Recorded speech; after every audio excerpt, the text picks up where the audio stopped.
Et l'on est toujours en édition spéciale sur LCI. Nous sommes à présent avec Mathieu Ray, bonsoir. Bonsoir. Maître de conférence à la chaire d'histoire contemporaine du monde arabe au Collège de France. On va s'intéresser à l'État islamique. Vous écrivez dans une tribune publiée par un grand journal du soir que c'est aussi une créature du baasisme, c'est-à-dire qu'il a profité du vide de la disparition de Saddam Hussein et l'affaiblissement de Bachar el-Assad.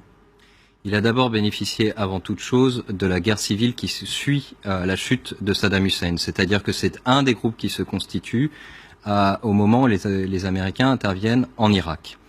Et dans le cadre de la guerre civile, il peut confessionnaliser son discours et attirer à lui un certain nombre de partisans, sachant qu'on a un niveau de violence très fort, et capter dans son discours tout un discours anti-impérialiste. Je suis contre l'envahisseur étranger.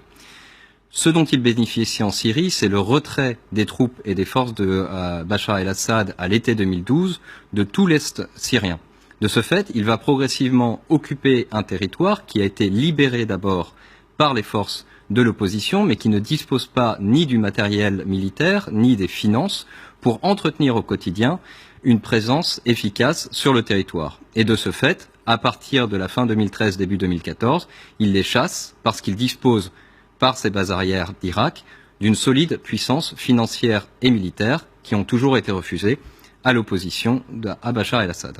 Et concernant l'emprise idéologique de l'État islamique, il a profité de l'absence d'état de droit, de la mise à l'écart des populations sunnites et de la promesse d'un ordre nouveau, parce qu'on est quand même dans une dictature en Syrie. Oui, tout à fait. Mais c'est surtout qu'il bénéficie du fait que, à aucun moment, un espace public ne peut s'organiser en Syrie pendant la révolution du fait qu'il y a une répression systématique de la part du régime.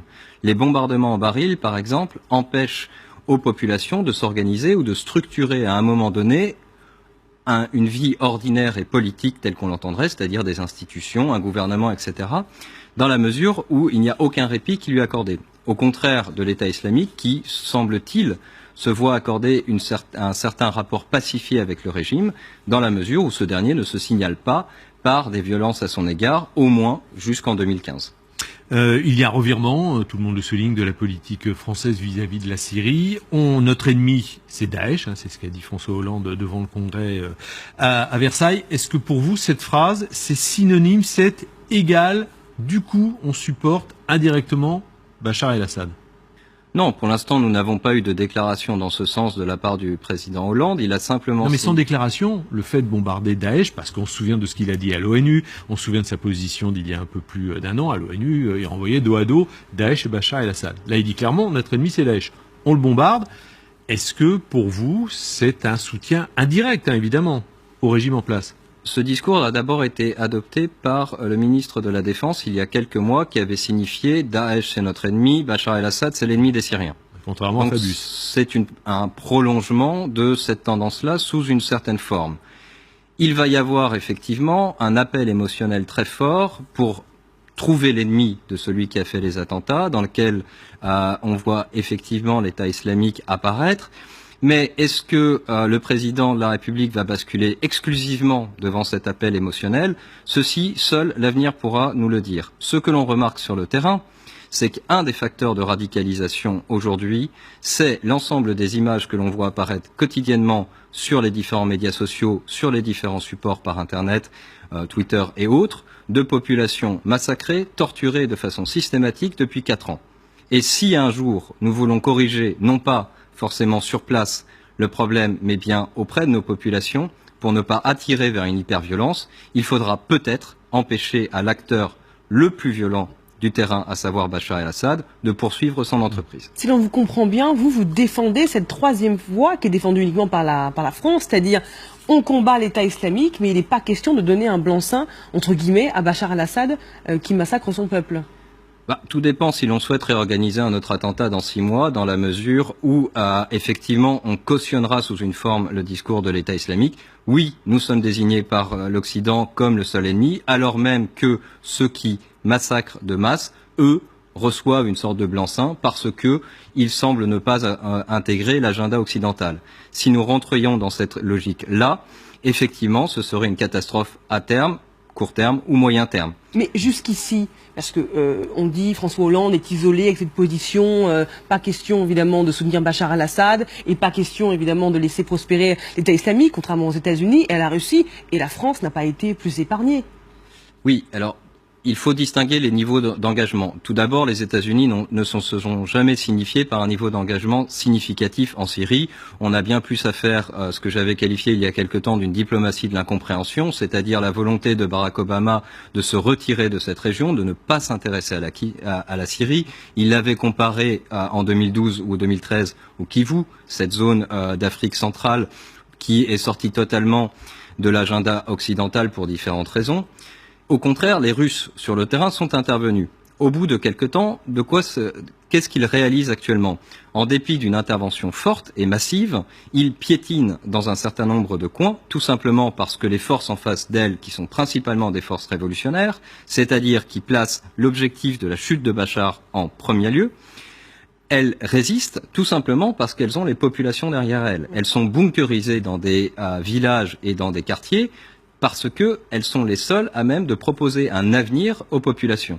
Et dès lors, on voit une sorte d'évolution aussi du discours russe, mais qui n'est pas parvenu encore au point de clarifier son propre chemin à l'égard du régime. Il en appelle à des élections libres. La question aujourd'hui qui se pose, c'est de savoir comment on organise des élections libres dans ces cas-là. Est-ce qu'il y aurait une force objective, indépendante de l'ONU par exemple, avec des moyens coercitifs pour faire respecter cette liberté. Mais pour revenir sur ce que disait Marie-Hélène, parce que c'est quand même important, on n'était pas engagés, nous, en Syrie, jusqu'il y a quelques semaines. N'empêche qu'il y avait des menaces d'attentats, voire des attentats, même si certains se réclamaient d'Al-Qaïda et l'ordre venait du Yémen. Mais on était quand même dans l'œil du cyclone. Et quand on reprend toutes les revendications de l'État islamique, qui parlent des croisés, peu importe que ce soit des Français ou des Allemands, puisqu'ils font référence aux croisés pour parler de ce match France-Allemagne.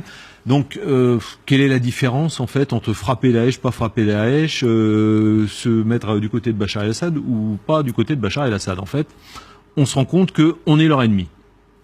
On est certes, d'une part, une des cibles potentielles dans le système djihadiste international. Mais pour l'instant, l'emprise et la base sociale sur laquelle il repose, c'est un territoire en Syrie et en Irak dans laquelle il puise des racines.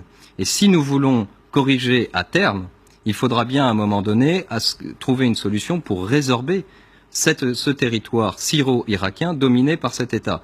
Et seules les populations locales pourront le faire. Ce ne sont pas nos frappes qui feront quelque chose. Elles pourront contribuer ou aider à une avancée, mais sans troupes sur le terrain, sans ces forces révolutionnaires qui sont certes avec des agendas très variés et peut-être faiblement en accord avec nous-mêmes, nous ne parviendrons à rien du tout.